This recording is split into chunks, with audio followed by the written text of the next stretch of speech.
Hello everyone, I hope you all are doing well. Welcome back to my channel. This is Poonam Avasthi.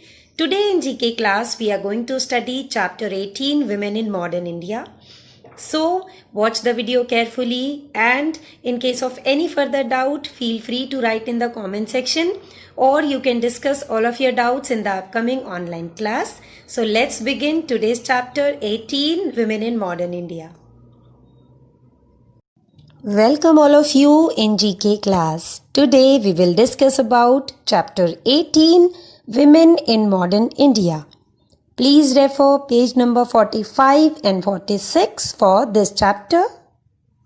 Students, today most girls go to school and study. Many of them pursue higher studies. They may have a desire to make some things for themselves and even work after studying. Though there is still far to go, India is slowly but steadily taking steps for the betterment of women. So basically in this chapter we are going to meet some of important women of modern India and steps taken by Government of India. To start with this, we have Indian Air Force.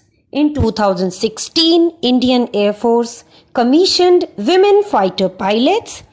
First three were Avni Chaturvedi, Bhavna Kant and Mohana Singh. Next, BMB, Bharatiya Mahila Bank, based in Mumbai.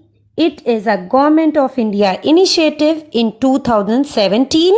This merged with SBI. Now students meet Punita Arora, first woman to attain second highest rank, Lieutenant General in the Indian Armed Forces.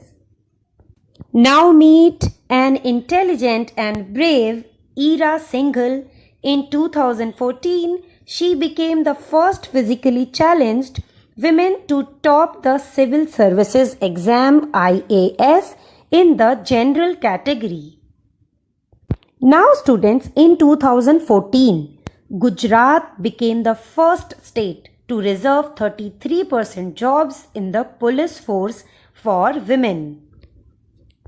In the same way, Odisha, to empower women, this state has spent a lot in recent years to train lakhs of girls in self-defense, and they launched a women's only bus service and the Pink Auto project, that is auto only for women.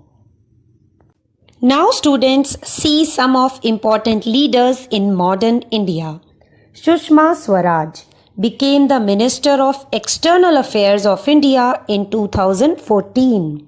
Now Menka Gandhi, she became the Union Minister of Women and Child Development during 2014 to 19. Now students, very well known Sheila Dikshit, she was the Chief Minister of Delhi from 1998 to 2013 and became the Governor of Kerala in 2014. Now students meet Jayalalitha. She became the Chief Minister of Tamil Nadu for fourth time in 2016. Please meet now Sumitra Mahajan. She became the Speaker of the Lok Sabha in 2014. Now Nirmala Sitharaman. She became the Defence Minister of India in 2017. Now students, Mamta Banerjee. She became the Chief Minister of West Bengal in 2011 and 2016. Meera Kumar. She was the Speaker of the Lok Sabha from 2009 to 2014. Now students, last but not the least, Priyanka Chopra, the brand ambassador for UNICEF and Our Girl, Our Pride initiative. This is all about chapter 18 Women in Modern India. My dear students, now I have a small task for you. Please write your views about women in modern India. And students, don't forget to do book exercise which is given in the book. And for any query, contact me through comment section or discuss in upcoming web class. By this, we are done. Don't forget to like and share and comment your answer with your name, class and section. Thank you so much for watching. Keep learning.